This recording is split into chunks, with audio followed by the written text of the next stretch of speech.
Good morning. It's a pleasure to be here with 8 other New York mayors, anti-gun violence advocates, faith leaders, and elected officials to kick off Gun Violence Awareness Month in New York State. We gather here today to send a strong message. We will not give in to the terror of gun violence. We will never stop working to protect New Yorkers. Less than 3 weeks ago, the beauty of the Buffalo community was shattered when a racist outsider came to our city and gunned down 10 innocent people and injured 3 others. Today, as we continue to pray for the families who are hurting, we are also moving forward as a strong, loving community and turning our grief into action. I want to thank New York City Mayor Eric Adams for his partnership, along with the following mayors and leaders who are joining us this morning: Rochester Mayor Malik Evans, Albany Mayor Kathy Sheehan, Westchester County Executive George Latimer, Mount Vernon Mayor Sean Patterson Howard, Newburgh Mayor Torrance Harvey, Niagara Falls Mayor Robert Ristino, Dunkirk Mayor Wilfred Rosas, and Yonkers Mayor Mike Spano. Also joining us, and let me recognize them: Bain, Executive Director, Community Capacity Development; Linda Beagle Schulman, Founder, Scott J. Beagle Memorial Fund; Reverend Paul Thomas, pastor of Buffalo's Bethel AME Church. Gun Violence Awareness Month is an opportunity for all of us to acknowledge the pain and suffering gun violence has brought upon our communities, state, and nation. It is also a chance to amplify the stories of survivors and victims, the work of leaders and organizations, and most importantly, the solutions that can help drive gun violence out of our communities. Gun violence is not just a Buffalo or New York State problem, it's a national crisis. Over the last 17 days, we have continued to witness the dark reality of gun violence in America.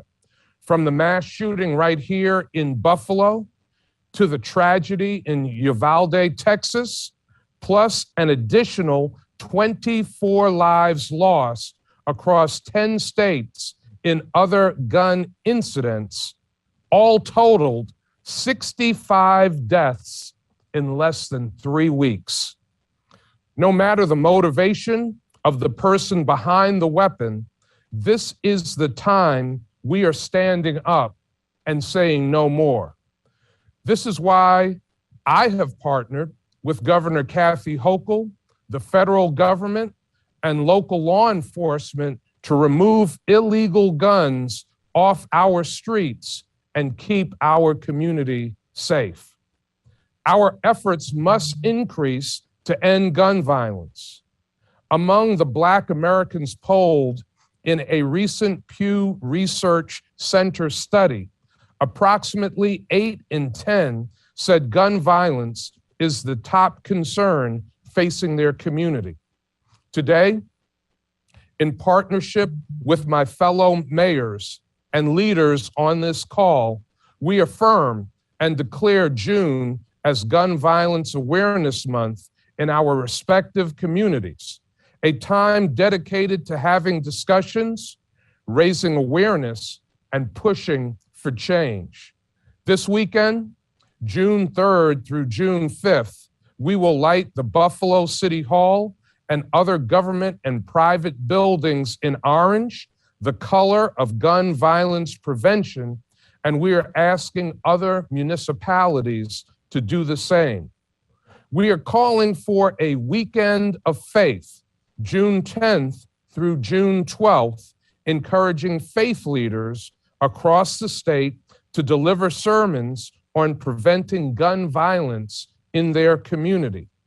Additionally, we are committed to using this period to pause and reflect on what's working and what's not, to ensure greater coordination at all levels of government and with leaders across sectors whose work touches this issue. It is now my pleasure to introduce New York City Mayor Eric Adams. Thank you, Mayor Brown, and I thank all of my colleagues that are on today. And this is something that we're all dealing with in our cities. This is not a local problem, as Mayor Brown stated. The shooting that took place in Buffalo is no different than the shootings that take place on Buffalo Avenue in Brooklyn. All across the country, we are seeing mayors wrestle with how to address this overproliferation of guns in our cities. It is time for us to have a united fight against the overproliferation of guns. It tore my heart when I sat next to Mayor Brown in Buffalo on Saturday, watching a mother, a grandmother, a wife laid to rest, not based on some chronic disease, but a chronic sickness of gun violence. Seeing her family and loved ones having to experience this is no different than the 11-year-old baby girl that was killed in the Bronx. But we're also watching our children kill children and our children being armed with these dangerous weapons. We saw in our school system a young man bringing 2 fully loaded 9mm guns to school. Just for the next day, another young man bringing a loaded weapon. One child was 15, another child was 13 years old. And we are on the verge of the Supreme Court passing a piece of law that would dictate open carry to allow people to openly carry guns in those cities where we have fought so long to ensure to have strong gun laws. There must be a national approach to this. It must be national solutions that include social media and how it is not using its communication ability to detect those who are being radicalized and eventually carrying out radical actions. It must include improving on our ATF allotment of the agents. Right now, we only have approximately 24 agents, only 80 in New York City. We can't do the cross-checking and gun tracing that we need. We have to zero in on ghost guns and ensure that we have legislation that treat these guns as actual guns that are assembled. And then we need to ensure that we give support to the local crisis management teams and organizations and groups that are also implementing preventive measures, not only reactionary measures. And lastly, mental health illnesses. We're witnessing this all over the country. Post-COVID, it was a crisis. Pre-COVID, it was a crisis. And we know it's a crisis post-COVID. It's time to give the resources to our cities and states that will ensure that we can provide the necessary mental health care that far too many people need. Let's invest in people. Let's realize that this is a crisis that's impacting far too many families all across the country. It's not only AK-47s, but there's also the large number of handguns that's the real enemy of our inner cities. And so I'm here with the mayors of New York State. We take our hat off to the senators that are meeting today to have a real dialogue and find bipartisanship to address this issue. But we know as New York State mayors that we have an obligation to protect the children and families of our city. And I thank all of my colleagues, my fellow mayors that are on this Zoom and this presser. And let's continue to align ourselves to the mission of keeping our city safe. Mayor Brown, thank you for your leadership in this area, and we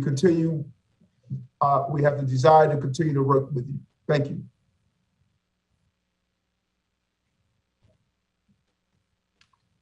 Thank you very much, Mayor Adams, and thank you for your leadership. Thank you for your partnership, and thank you for your strong resolve on the issue of ending gun violence in our communities.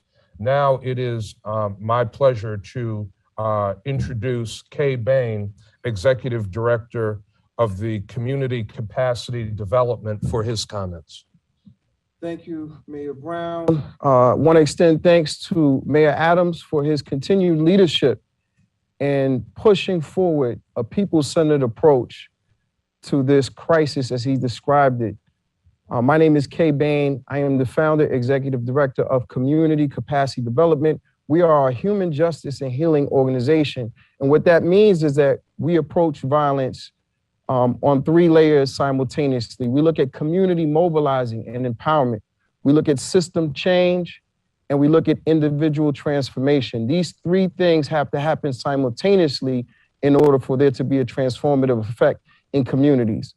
And our focus is communities of color, but we are, again, a human justice organization because we believe that gun safety is a human justice issue. In New York City, we have done some remarkable work around getting the community activated and involved. We've seen unprecedented success when we mobilize community with strategies and tools that we've worked on for quite some time. It's an honor.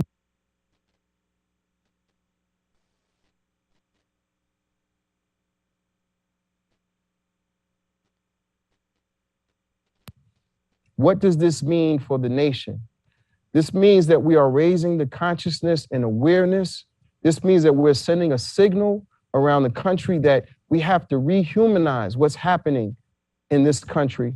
We have to take time right now in this moment to focus on people who have been invisible for too long. It's not a coincidence that in Buffalo, we see some of the same challenges that we see in Brooklyn and Boston and other places where violence occurs in the form of food apartheid, in health disparities, in the public education system. I think what has to happen right now in this moment is a reinvestment in communities. I think we have to look at gun safety as a byproduct of marginalization and disenfranchisement. So I applaud the mayors who have come together here, the senators who will meet later to talk about some of these issues specifically, but keeping our eye on the prize.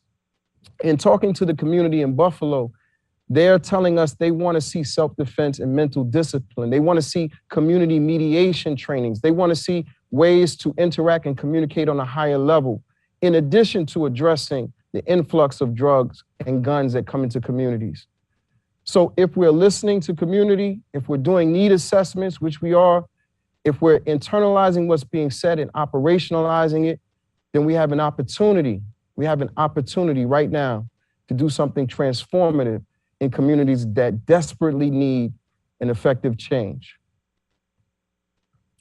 Thank you very much for your work, Kay Bain. Thank you for being with us today in Buffalo. We appreciate you sharing lessons learned that your organization has used to make a difference here in Buffalo and communities all across this country. Thank you, Mayor Brown. It is now my pleasure to introduce Linda Beagle Schulman, founder of the Scott J. Beagle Memorial Fund. Thank you, Mayor Brown. My name is Linda Beagle Schulman. 1,568 days ago, my son was murdered in the Marjorie Stoneman Douglas High School massacre in Parkland, Florida. Scott was shot 6 times within 3 seconds from 5 feet away. Incredibly, but all too true, at the same time, Florida, like Texas, considered an 18-year-old to be mature enough to buy an AR-15 assault rifle, a weapon of war whose only purpose is to kill people, but not mature enough to buy a beer. It is important for everyone here in Buffalo, along with any other community that has experienced gun violence, to understand that you are also victims of gun violence. Let me say it again. You are all victims of gun violence. You must learn to accept that. All too often, those whose lives are ended by gun violence are considered to be the victims. The rest of us, the wounded, the family members, the friends, and the coworkers, are incorrectly labeled survivors. Gun violence has a profound effect on the entire community, not only on those who are killed. We are all victims. We survived physically, but we are still victims. Look at me. No bullet pierced my body. I have no physical scars. I was not rushed into surgery or had to endure months of painful rehabilitation. However, the emotional and psychological scars that I have are just as real, just as painful, and will continue to last for the rest of my life. I am asking you, turn your grief, your pain, and your anger into activism. We must end gun violence through both education and legislation. Through education, the Scott J. Beagle Memorial Fund sends at-risk, underserved children touched by gun violence to summer sleepaway camp. Our goal is to show these impressionable and vulnerable young children that there are positive alternatives to guns and gangs and keep them out of the criminal justice system forever. I believe in gun safety, not gun control. We must fight for the enactment of the most basic gun safety laws, like the laws we have enacted here in New York. We must pass legislation on a federal level. This legislation should include universal background checks, safe storage, the banning of bump stocks, and the banning of ghost guns. This is plain and simple common sense. We are literally in the fight for our lives. The root causes of gun violence are many. They include white supremacism, mental health, illness, and also poverty, just for starters. But there is one common thread running through all of these causes of gun violence in our country: the easy access to guns. A white supremacist hell-bent on evil cannot undertake a mass shooting without easy access to an AR-style weapon. Everyone has the right to be safe, and everyone has the right to live without fear. No one should have to think about where they will hide if someone with a gun starts shooting. You should feel safe in a school, a supermarket, a house of worship, a movie theater, at a concert, or a mall, without the need to look over your shoulder. June is Gun Violence Awareness Month. It is outrageous that we have to designate a day for gun violence awareness, let alone a month, but we do. We have to keep up the fight and make our streets, homes, schools, places of worship, and businesses safe from gun violence. Last week, I was asked about the lone gunman who walked into the school in Texas and took the lives of 19 innocent children who had not yet experienced all the joys of life, along with 2 teachers who sacrificed their lives trying to save their students. I stated then, and I will reiterate again, there is no such thing as a lone gunman. The gunman, for now who we know as the active shooter, is the one who pulled the trigger. But as far as I am concerned, the active shooter had help and encouragement from the NRA. The NRA continues to oppose basic gun safety measures as universal background checks and red flag laws, which we know very well saves lives.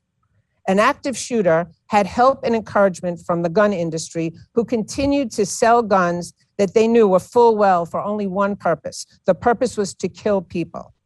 Clearly, the gun industry values profits more than they value human lives.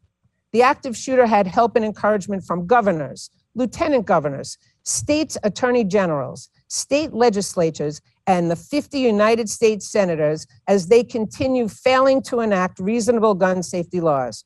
Right now, 50 United States senators are holding the entire country hostage by opposing reasonable gun safety legislation. The active shooter had help and encouragement from the United States Supreme Court, which seems to value guns over lives. New York has the most stringent gun safety laws in the country, yet we are not immune from gun violence. Illegal guns are coming into New York through the iron pipeline from the South every day. We must commit ourselves to ending gun violence in our lifetime. We must commit ourselves to the passage of reasonable gun safety laws on the federal level. We must keep up the fight. We must speak out and make sure our voices are heard loud and clear and taken very seriously. If we remain silent and do nothing, the epidemic of gun violence will only get worse. Just look at where we are now. We must do our part. Before I return the microphone to Mayor Brown, I would like to leave anyone and everyone who is a victim of gun violence and listening to my voice a few personal thoughts. We are entitled to our emotions, our feelings, our grief, our anger, our sadness. Our lives have been turned upside down and inside out. Our lives will never be the same. Many, many times I've been asked, when do you think you will get over or get past the sense of loss and grief you feel? Let me answer you right now. You never get over it. You never get past it. You find some days will be more difficult than others. Mother's Day, Father's Day, birthdays, holidays. For me, the hardest day is Valentine's Day, February 14th. February 14th is the day that my son was shot in Parkland. You see, February 14th is the day that Scott was murdered, and it's also the day that my daughter Melissa was born. February 14th, as you can imagine, is one of the happiest days of my life and also the worst day of my life. It has been 1,068 days since Scott's murder. I have had to learn to live with the loss and grief I feel each and every day. My son, my loved one, was murdered senselessly due to gun violence. For those of you in my club, the club no one ever asked to become a member, you will know that you have rounded the corner and begun your journey of recovery, of healing, when you're alone with your thoughts and the memory of your loved one pops into your head. This time, instead of tears welling into your eyes, the memory brings a smile to your face. Today, I love talking about my son. I love hearing stories. I love getting texts. I love getting letters. I love getting pictures from people who knew him and want to share. It is a very long journey to healing and learning to live with the devastating loss of a loved one. Yet we have choices. My choice has become my mission. My mission is to do something that will rid our society of senseless gun violence and make sure no other mother, father, sister, brother, aunt, uncle, friend, or coworker ever joins my club. Let's work together and put a sign on the door of my club that says membership closed, no more admittance. Join me on my mission, please. I know together we can make a difference. And I know and I believe in my heart together we can get something done. Thank you, stay strong and stay safe. Linda Beagle-Schulman, thank you for your powerful comments and for turning your pain into real action that's making a difference in the lives of others. We will now hear from elected leaders from all across the state of New York who will make their comments in the following order. Rochester Mayor Malik Evans, Albany Mayor Kathy Sheehan, Westchester County Executive George Latimer, Mount Vernon Mayor Sean Patterson Howard, Newburgh Mayor Torrance Harvey, Niagara Falls Mayor Robert Ristino, and Dunkirk Mayor Wilfred Rosas. Now we will hear from Mayor Evans.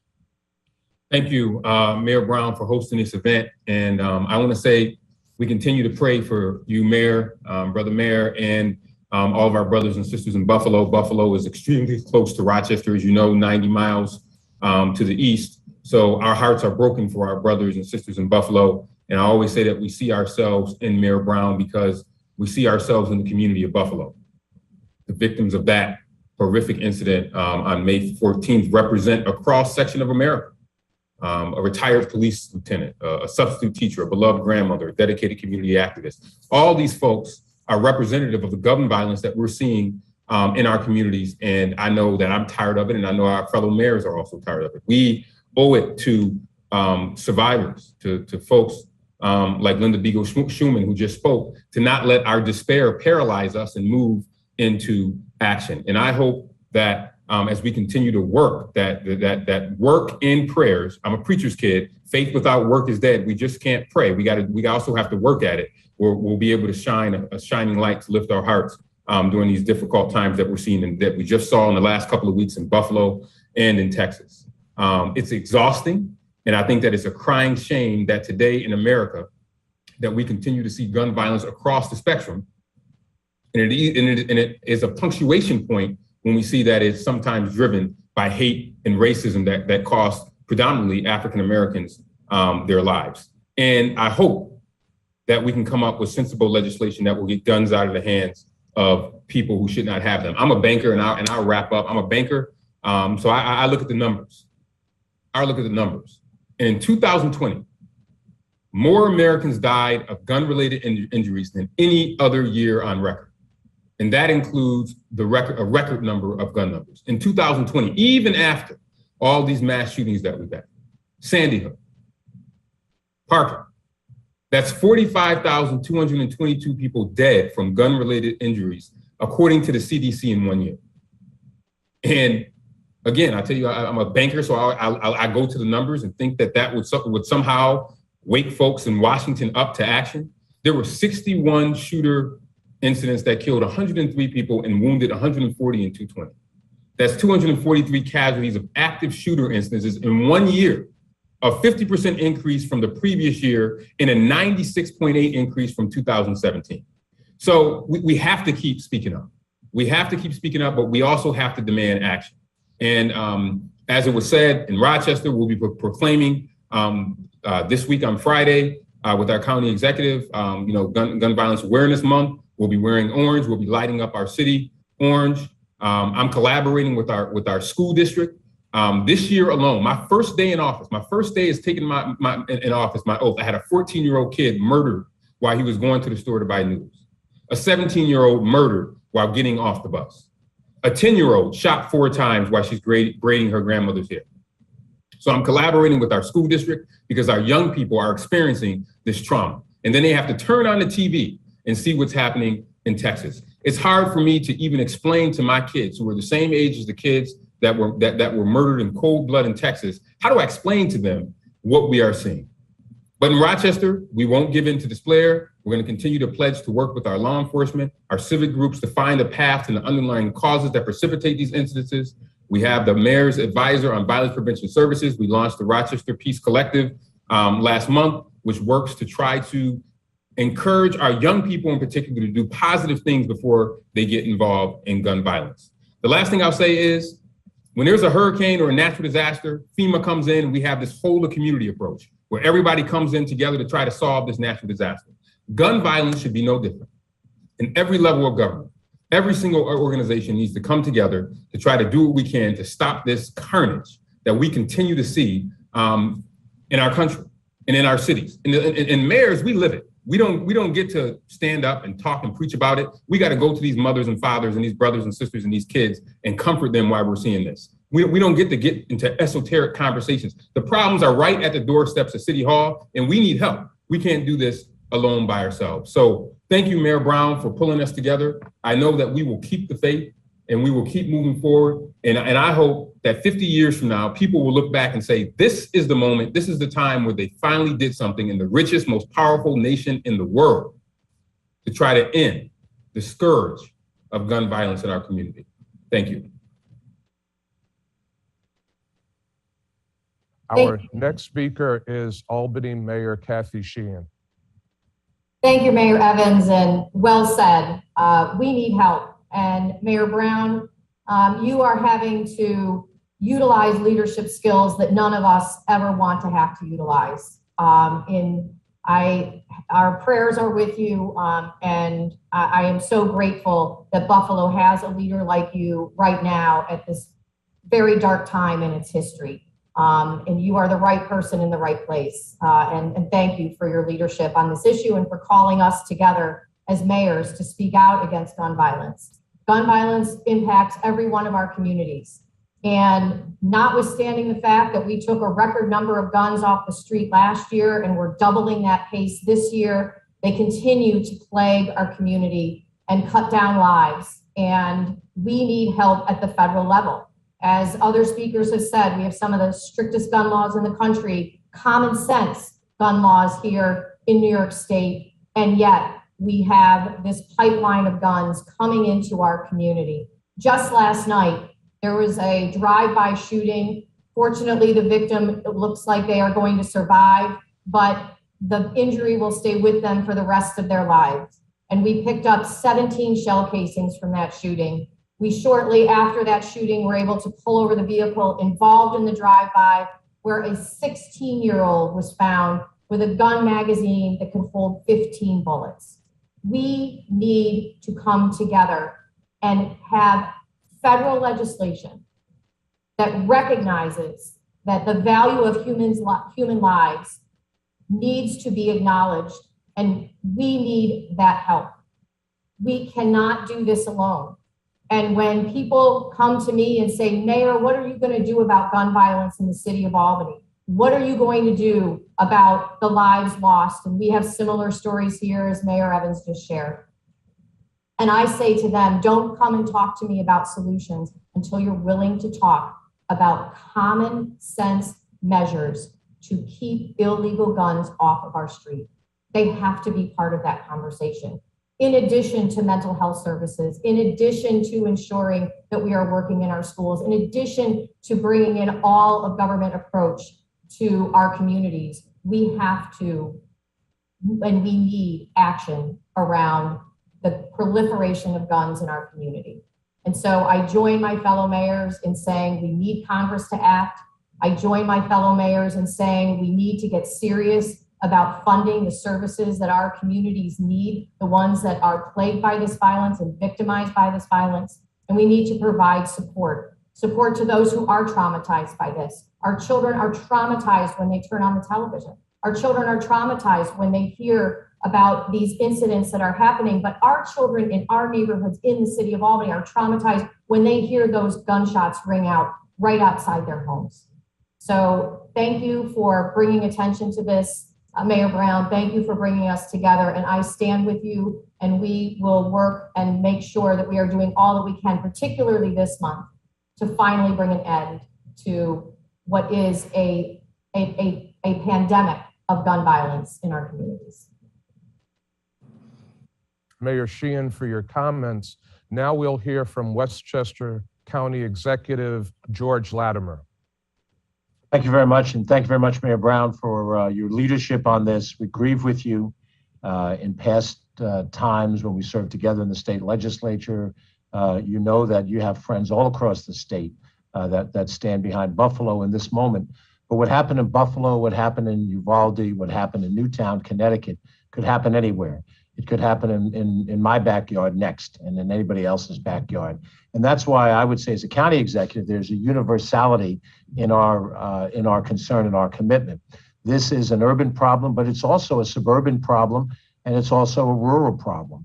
The shooting in Newtown, Connecticut looks like it could have happened in any one of my suburban communities in my home county. And so I think county executives and mayors stand side by side in these things. As Mayor Evans said in Rochester, we're at this level of government where the problems come right to our front door. We have 4 of the 15 largest cities in New York State here inside Westchester County. You're going to hear from Mayor Patterson Howard shortly, Mayor Mike Spano of Yonkers, and also New Rochelle and White Plains, also among the larger cities within our state. The county government is tasked with mental health services as a local government process. And we look forward to working on whatever the best practices are to work closely with our cities and our towns and our villages and to learn how best to use our resources to help that problem wherever it exists in our county, in the urban centers and elsewhere. We also have a responsibility within our county police to work cooperatively with all the local police departments to deal with breaking up these rings that bring guns in. And it is frustrating to have state laws. I voted for them as a state senator and a state assembly member, but know that my county is a short drive away from Virginia, a short drive away from Pennsylvania, and people can get a supermarket's worth of guns and put it in the back of their trunk and sell them on the streets of any of our municipalities in the space of a few hours. But we will use that law enforcement effort that we have to work cooperatively and to urge our legislators at the federal level to stand behind these issues. And I know they do already, and sometimes it'll be those of us to reach out to people in other parts of the country. I do think the role of county executives are essential here alongside mayors to make sure people understand this is not just an urban problem. This is also a suburban problem and a rural problem, and we all stand together as colleagues to fight this and push this back. Thank you again for your leadership. Thank you, Westchester County Executive Latimer. Our next speaker is Mount Vernon Mayor Sean Patterson Howard. Good morning, Mayor Brown. Thank you so much for bringing us all together. Please know that all throughout the state and the country, we continue to pray and support you and the residents of Buffalo and also of Uvalde, Texas, after what happened in your communities, the mass shootings in the past few weeks. So just earlier this year in the city of Mount Vernon, we experienced a school lockdown because there were shots fired on the campus of one of our schools. And as school security, the police and staff tried to make sure that our young people and our teachers were protected, it was a terrorizing moment for our community, whether it was social media or county police coming to assist and to protect and safeguard and lock down the campus. This is something that you never want to experience. You never want to experience. Thank God we had no injuries and no fatalities, but it did not have to be that way. Parents should never have to wonder if their children are safe in schools. We shouldn't have to wonder if our family and loved ones are safe in church, going to the supermarket, or just walking down the street. It's something that we should not have to deal with. And oftentimes we're seeing this proliferation of violence happening all across our countries, and it feels like it's happening around the country. A shooting in Buffalo feels like a shooting in Mount Vernon. A shooting in Minnesota feels like a shooting in Mount Vernon. And so the anxiety and the mental health and the trauma that is experienced is now experienced nationwide. People really don't understand how real gun violence is until their family, their friends, their community is impacted. They think that it's something that happens somewhere else. But each of our communities are more than a dot on a map. We are communities where people live, work, play, and worship, and we deserve to feel safe. As our communities suffer, it's really twisted that the gun makers continue to prosper financially. And they prosper financially because they're protected by senators in the United States Senate who benefit from political and financial backing from the NRA, from the gun lobbyists, from the gun manufacturers who refuse to pass common sense gun laws. And last week, as I sat with my co-chairs on the Mayors Against Illegal Guns call, we spoke about the amount of violence that we continue to see in our communities and how common sense gun laws can't just be passed on the state level, but they have to be passed on a national level. We have to do something about it. Thoughts and prayers are no longer enough. We need to take action. There are more guns in America, legal and illegal, than there are residents. You can get a gun on the street of an urban or rural community the way that you can go to the store and buy a loaf of bread. Mount Vernon is the Blackest community in New York State, and we're actually the Blackest community north of the Mason-Dixon line. And it was very sobering. It was terrifying to hear that we were on the short list of the Buffalo shooter. We were on the short list as a community. And so, it could have been us. Thank God it was not. You don't want it to be any community. Mount Vernon is working with our local and our state leaders to really address gun violence in our communities. We're partnering with our SNUG team, our Youth Bureau, our Youth Shelter of Westchester, and other providers to provide employment opportunities. And the state is helping to finance that. We want to make sure that our young people, we're steering them away from a life of crime and guns, and we're giving them an opportunity to have living wage jobs. And we've definitely seen a 14.2% decrease in our violent crimes in Mount Vernon, but one shooting is one too many. And we want to make sure that we're not seeing any shootings in our communities. Our police department is working very actively with the ATF, with the FBI, with our county police in trying to protect our community and reduce gun violence. We have to make sure that the ATF has their director confirmed by our United States Congress and Senate. And lastly, we just have to make sure that our schools are safe, that our communities are safe, that our churches are safe, that our families are safe. We do not want to walk around feeling like we're dealing with domestic terrorism, we're dealing with urban violence, and we cannot continue to live this way. Common sense gun laws have to be passed. Again, I'll just reiterate, thoughts and prayers are not enough. We have to stop deflecting and just talking about mental illness, because mental illness is in every country around the world, but no one experiences the level of gun violence that we experience here in America. And that is because of the easy accessibility of guns and the fact that we do not have strict gun laws across our country. So thank you so much again, Mayor Brown. Thank you to all of my fellow mayors across the state. And let's work together, especially during this month of Gun Violence Awareness Month, to eliminate gun violence in our communities. God bless everyone. Thank you, Mayor Patterson Howard. God bless you. Our next speaker will be Niagara Falls Mayor Robert Ristino. Thank you. Thank you, Mayor Brown, for assembling this press conference. And it's a pleasure to be with all of my fellow mayors.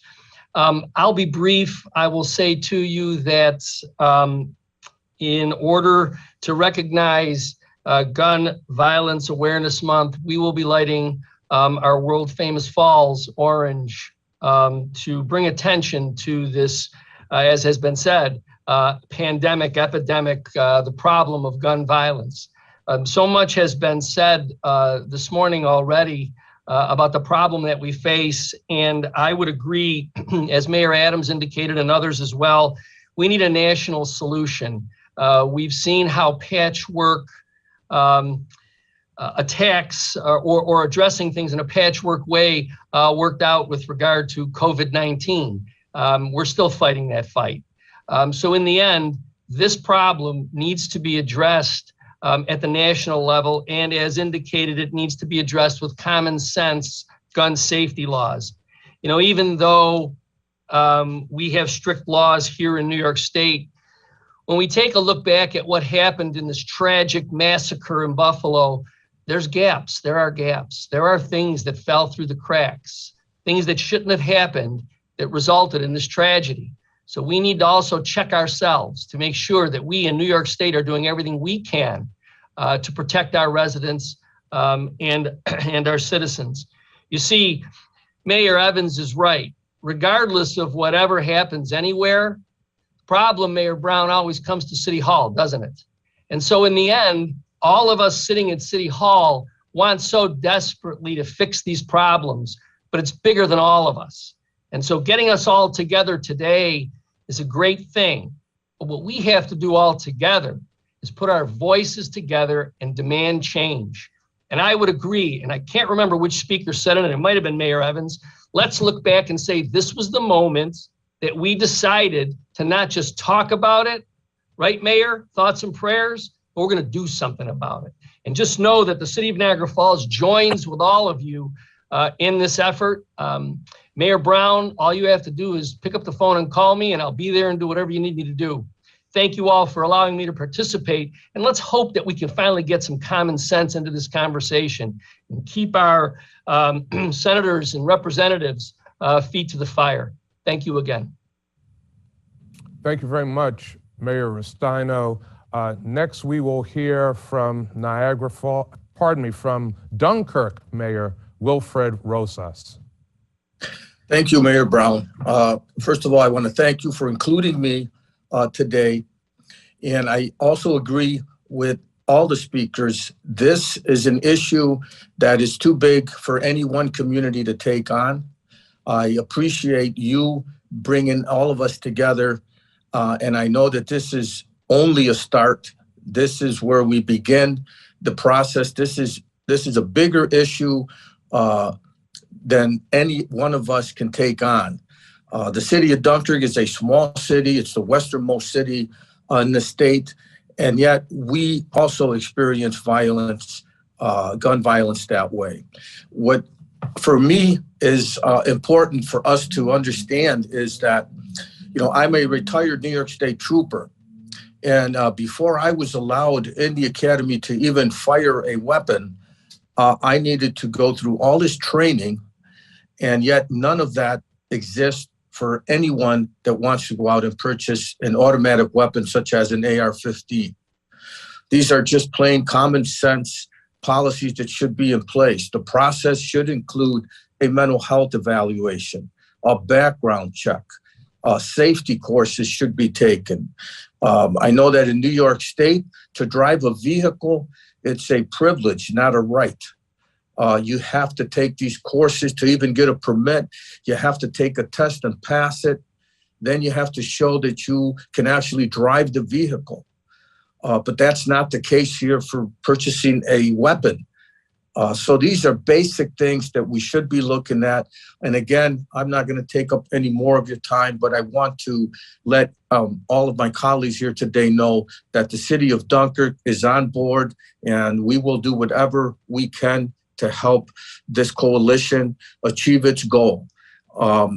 I know that we're going to be, if we move forward with this coalition, we're going to need to fund it somehow. And that would be where I would be focusing my attention on, is how we could actually fund this, because the other side already has that measure in place. So this is going to be important for us as we move forward. Again, I thank all of my colleagues in government participating today, and I hope that this coalition continues to grow. Thank you. Mayor Rosas, thank you for joining us today. Our final elected representative speaker will be Yonkers Mayor Mike Spano.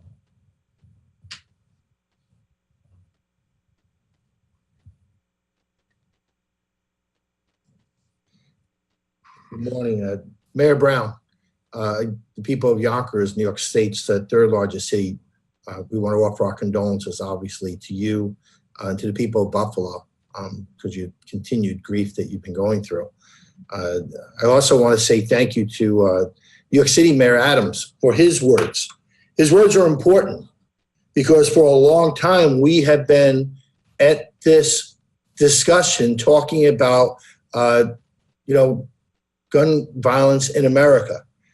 For a long time, we have said, let's pass common sense legislation. For a long time, people have said, well, politically, it's so difficult to do. And yet, you don't have to look far. You have to go back to 9/11, when the World Trade Center were knocked down. This country went into action. Greatest country, the strongest military in the world. But this country spent $1 trillion on a war. This country put in place an entire new department and hired 50, 60,000 TSA officers. When this country decides it wants to do something, it happens, and it can happen. This tragic events that took place in Buffalo, now in Texas, and we've seen all too often what happen across America, horrifies us. We all had this horrific feeling. I've yet to be able to watch a full news program on it because it just breaks your heart. But I dare say that there are mass shootings happening in America every single day, except they're happening on the streets of our cities. And we need to be just as horrified. And we need to have the same resolve each and every single day when this happens. Common sense legislation, yes, that's important, but also keeping in mind that it has to be national, because we need a national approach, because, you look at the places, frankly, that have the toughest gun laws, and we still have the issues with gun violence. New York State's talking about, outlawing ghost guns. Well, they're ghost guns. They shouldn't be there anyway, right? That's why they call them ghost guns. They want to talk about the fingerprinting or some type of fingerprint on the bullets. I mean, that's how far New York has gone to fight gun violence. Yet our cities are still plagued with it because of the loose laws that exist nationally. So I'm here today in solidarity with the mayors all across America, calling for common sense reform nationally, calling for resources to be made available to cities like ours. Because you know what? The mayors, we're the ones on the front lines. We're the ones who are seeing the victims each and every single day, because it happens each and every single day. They're saying that there are as many as 40 people, mostly young men, who are dying in the streets of American cities every single day. By tomorrow, 12 noon, be another 40 people. And the day after that, another 40 people. When does it end? It ends when we have the collective resolve as a country to say enough is enough. And let's pass these laws. We're looking at common sense laws. Let's take it and let's get it done. And we can only get it done if we continue to be horrified, each and every one of us together, and have that resolve to get it done. Thank you, Mayor. Mayor Spano, thank you very much for your comments.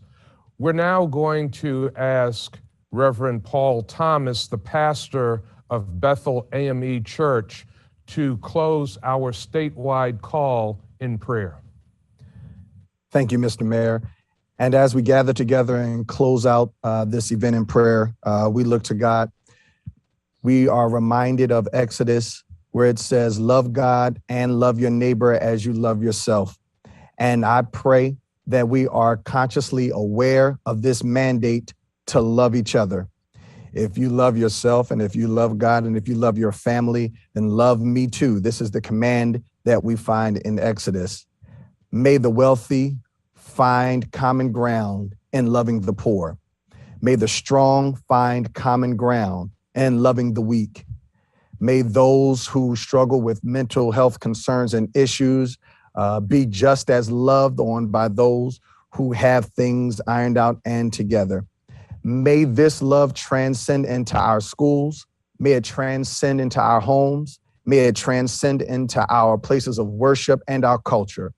May there be a love ethic that helps us to be accountable for those persons who are presently alive today, knowing that those persons and their concerns and their weights are just as important as those who have it together. We thank God for these mayors. We thank God for these commissioners. We thank God for these representatives, and we thank God for these panelists. May our efforts reflect in orange. May it reflect so that awareness might be brought to the effect of gun violence. This is our prayer. Amen. Very much, Reverend Thomas. I also want to thank all of the mayors across New York State, elected officials across New York State, gun violence prevention advocates who have joined us in person and who have joined us remotely. I want to thank faith leaders who have joined us, all resolved to do something to bring an end to gun violence, not only in the state of New York, but all across this nation. We thank everyone who has been a part of this call today, who has watched this call today, and we are committed to linking arms and working in common purpose and in common cause to end gun violence in the United States of America. Thank you all very much.